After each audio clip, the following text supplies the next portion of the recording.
Like, Caitlin Clark spent 20 minutes signing autographs. She made her way 2/3 of the arena. She signed literally hundreds of autographs. She signed hundreds of autographs. And if you guys didn't see that game today, there were as many Fever fans as there were Sky fans. The anticipation hung thick in the Chicago air, a charged atmosphere typically reserved for the most fiercely contested matchups. But this particular evening carried a unique undercurrent, a palpable sense of expectation centered not on the players poised to take the court, but on a force of nature relegated to the sidelines.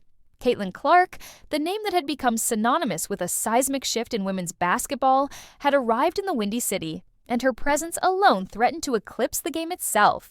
How could one individual, clad in street clothes and nursing an injury, command such unwavering attention, ignite a fan frenzy of unprecedented proportions, and seemingly cast a shadow of silence over the home team's faithful? The unfolding events promised to be more than just a basketball game. They were poised to become a defining moment in the evolving narrative of the WNBA.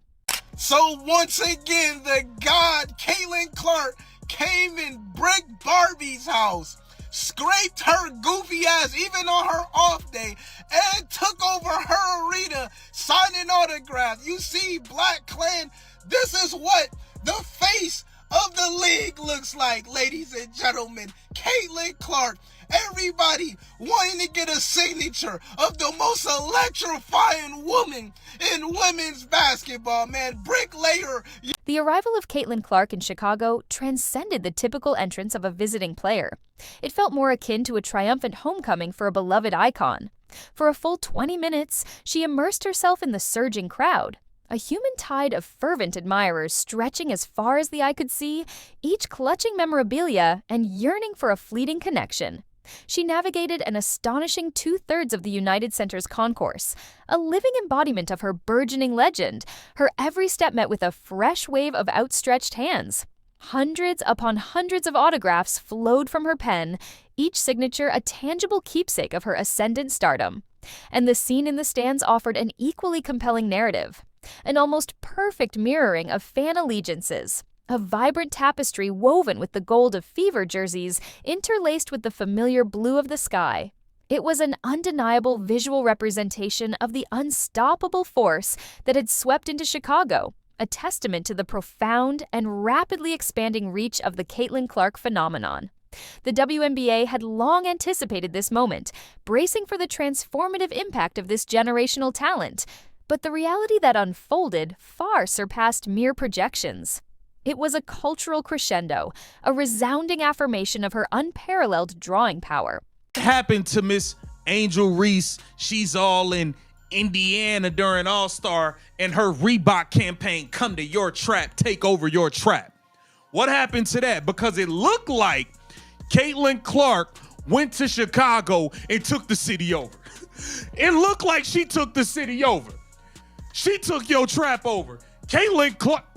Bro, it was more fans running. They was running down on Caitlin Clark like she was Michael Jordan. Yet, amidst this electrifying atmosphere, the Indiana Fever's decisive 93-78 victory over the Chicago Sky almost receded into the background, becoming a secondary storyline in the larger drama that was unfolding. The final score, the statistical breakdown of the game, paled in significance compared to the palpable cultural takeover that was in full swing. This wasn't simply a basketball contest, it was a powerful demonstration of the kind of star power that extends far beyond the confines of the court, a magnetic force that doesn't just fill seats. It fundamentally reshapes the very landscape of professional sports. Once again, the Caitlin Clark effect had reverberated through an opposing team's territory, her mere presence casting a long and undeniable shadow, captivating the masses even on a day she couldn't compete, drawing their unwavering adoration. The traditional animosity of rivalry seemed to momentarily dissipate, replaced by a collective desire to witness, to be in the presence of, the electrifying woman who had so completely captured the imagination of the basketball world. Forget the expected competitive fire. This was about acknowledging and celebrating the undeniable face of the league.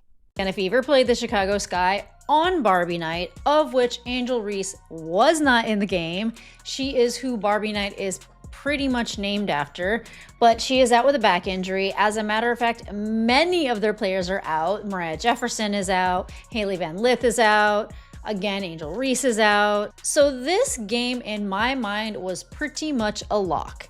And I gotta say, it was not the funnest game. And the fact that the Chicago Sky even brought it back, they were just killing them by the first half. This burgeoning phenomenon extended far beyond mere packed arenas and booming merchandise sales figures. It resonated on a deeper, almost intangible level, a cultural shift whose impact transcended simple metrics. Caitlin Clark's unassuming walk into the United Center, the supposed fortress of Angel Reese and the Chicago Sky, despite being sidelined by the persistent discomfort of a groin injury, became the defining moment of the night. The absence of her jersey from the court did nothing to diminish her commanding presence. Instead, the cameras instinctively followed her every movement. The crowd erupted in a thunderous wave of cheers and applause at each of her appearances on the Jumbotron, and the palpable energy that permeated the building underscored one irrefutable truth. This is unequivocally Caitlin Clark's league. Even within the perceived stronghold of her most prominent rival, the spotlight relentlessly sought her out, the adoration of the fans unwavering and profound. The earlier bravado of taking over the trap seemed to fade into the background as Clark, without so much as a warm-up drill, effortlessly commanded the attention and affection of the Chicago faithful. It wasn't just a gathering of fans, it felt like an entire city momentarily yielding to the irresistible allure of a rapidly ascending supernova. Estoy bien nerviosa.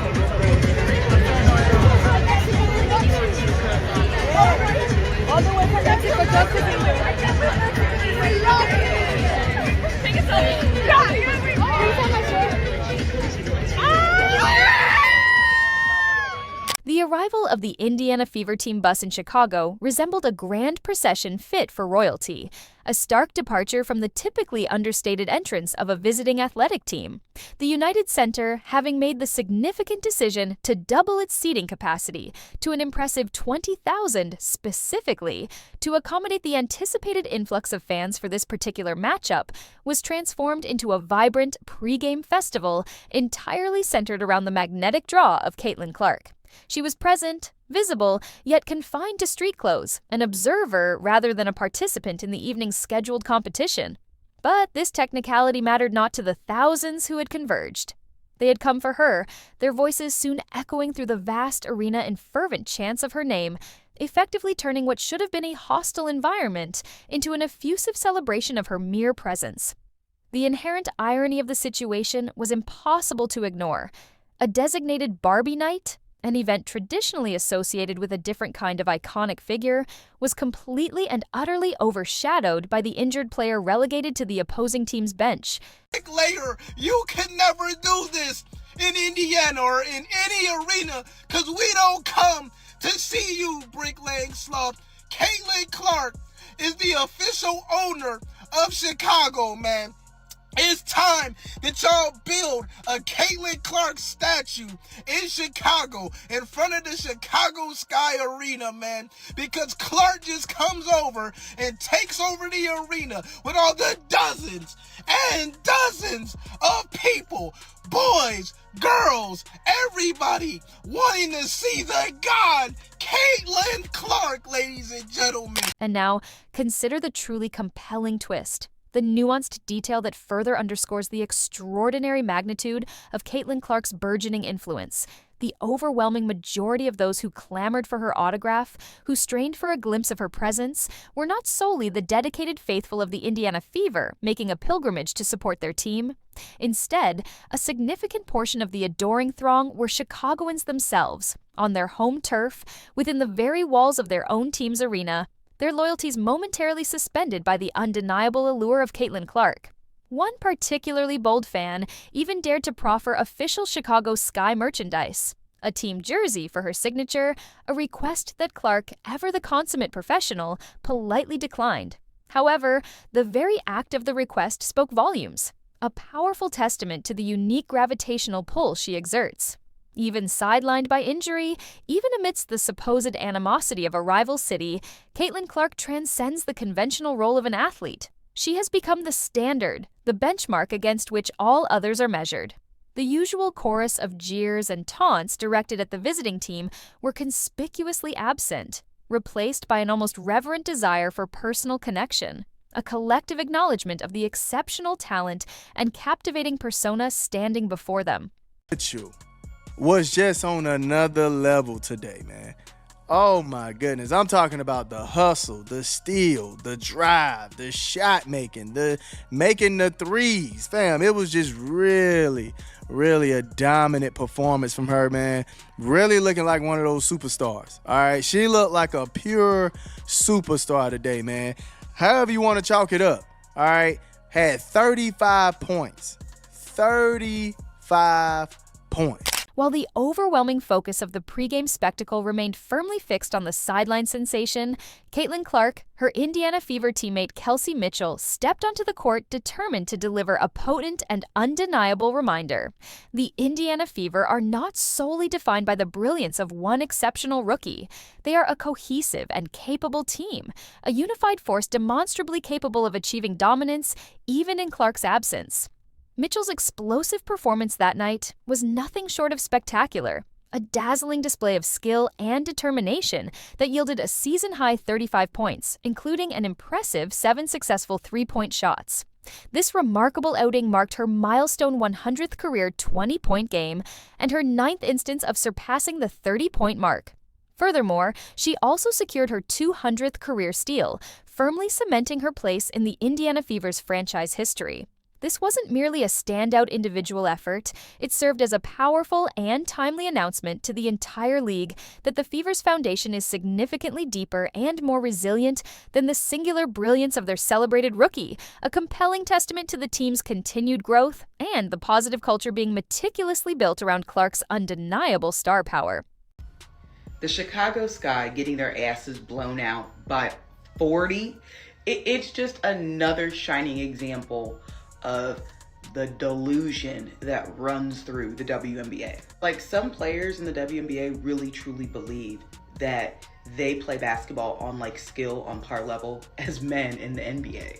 These women in the WNBA are a Bush League junior varsity high school basketball team. It would be one thing if like you're shooting and your shots just weren't falling and your percentage was just like low for the night. But this is just absolutely an embarrassing display of what is described as the best of the best level of basketball. What happened in Chicago on July 27th wasn't just about one game or one player.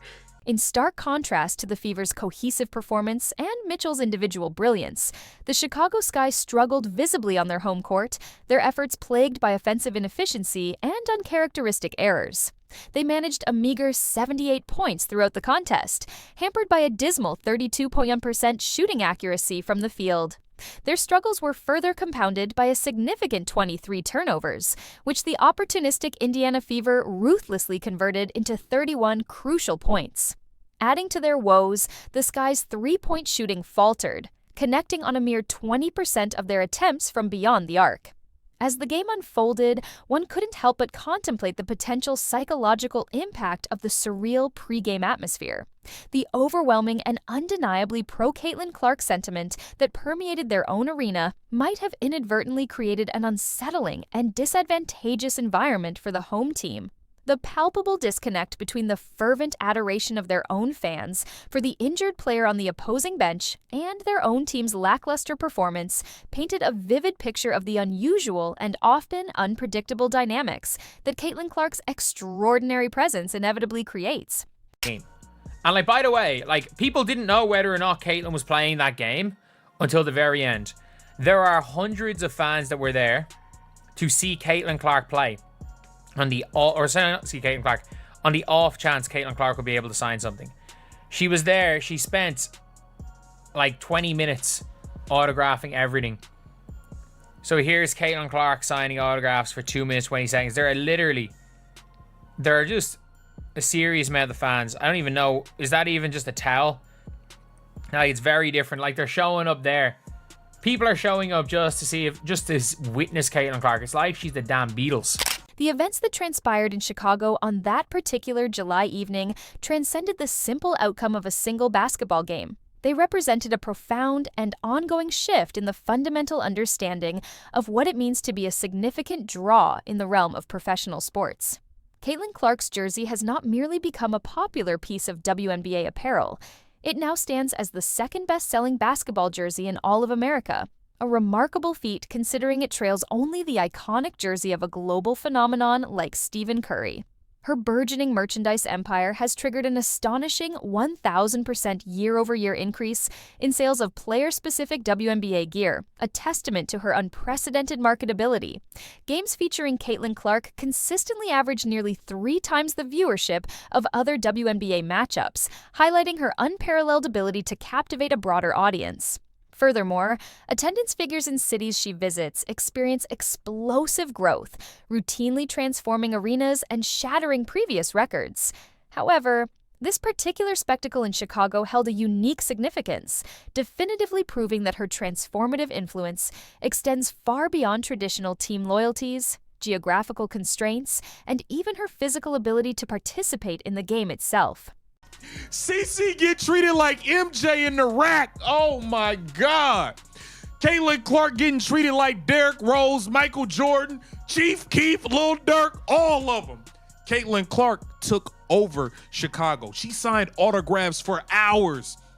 This wasn't no extras that was paid to come stand in the scene. No, these were real people trying to get autographs. And then we got Ice Cube bombing on Angel Reese, talking about, man, she's not worth the money that Caitlin Clark was worth. Caitlin Clark unlocked millions for the WNBA. Team squad, everybody. Kelsey Mitchell dropping a 35-piece right on y'all domes. Aaliyah Boston out there Boston marketing. Michaela Timpson, our rookie, out there giving y'all the business. A Chicago Sky Goon Squad. When Bricklayer Reese plays, y'all lose. When the Sloth doesn't play, y'all lose. When Ariel Atkins plays, y'all lose. When she doesn't play, y'all lose. When Haley Van Lith plays, y'all lose. When she doesn't play, y'all lose. But ever since the Chicago Sky Goon Squad drafted Bricklayer, I spaced too far apart Reese, y'all ain't did shit. The atmosphere surrounding Caitlin Clark's presence in Chicago bore an uncanny resemblance to the legendary phenomenon of Beatlemania that once swept the globe. Fans of all ages, their faces illuminated with palpable anticipation and unwavering admiration, simply desired to be in her immediate vicinity to witness firsthand the captivating phenomenon that she has become. The psychological impact on the home team, forced to witness thousands of their own supposed supporters showering their biggest rival with fervent adoration, even as she remained sidelined by injury, is a factor that cannot be easily quantified but undoubtedly carries significant weight. Even the very venue for the game was strategically shifted to the significantly larger United Center, a clear acknowledgement of the massive crowds that Caitlin Clark inherently draws. A doubled seating capacity for a game in which she might not even step onto the court. Yet, despite this uncertainty, the fans still flocked in unprecedented numbers, a powerful and undeniable testament to the irresistible gravitational pull of true transcendent stardom in the modern sporting landscape. It's no longer solely about on-court statistics or championship victories. It's about the rare and potent magnetic force that possesses the ability to fundamentally alter the very atmosphere and narrative of an entire event. Yeah, Caitlin Clark, aka my precious CC. Angel, pray up, me bound Reese, I hope you listening. It looks like that line was for my precious CC. How she pulled up in your trap. Yeah, she brought the trap to your trap. What you mean? Yeah, everybody wanna, my precious CC autograph. That's what I'm talking about. Who the biggest superstar? I'm waiting. Who the face of the league? I'm waiting. I know. Caitlin Clark is the Caitlin Clark effect. The CC effect. My precious CC, we here. She there. Real time, she injured. You hear me? She rehabbing. And everybody, hey, CC, hey, oh my God, you are amazing.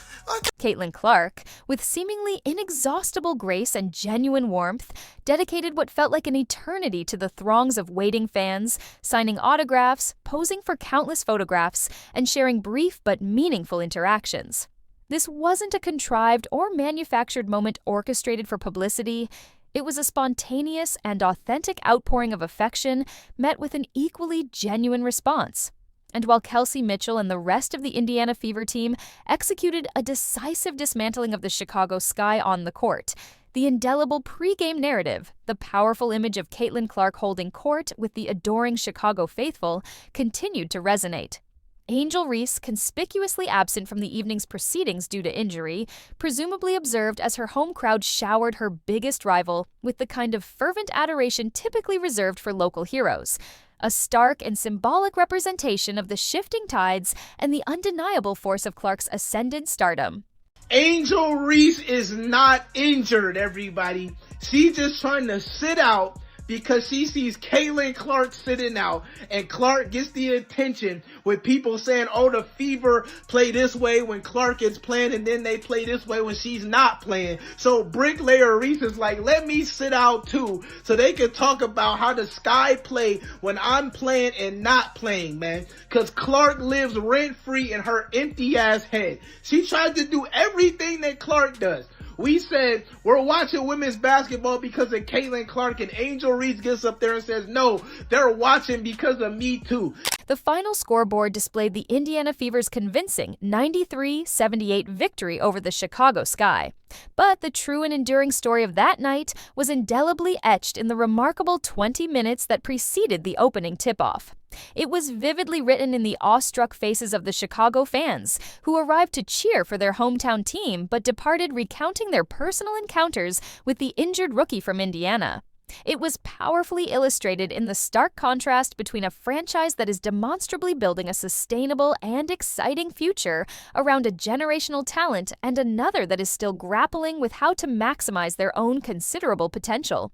Angel Reese will undoubtedly return to the court, her talent undeniable, her personal brand continuing to expand. However, the events of July 27th in Chicago will forever stand as a potent and enduring example of the fundamental difference between being a very good player and becoming a genuine cultural phenomenon. The critical distinction between simply drawing fans and creating a gravitational field so powerful that it seemingly bends the very reality of a sporting event around one's mere presence.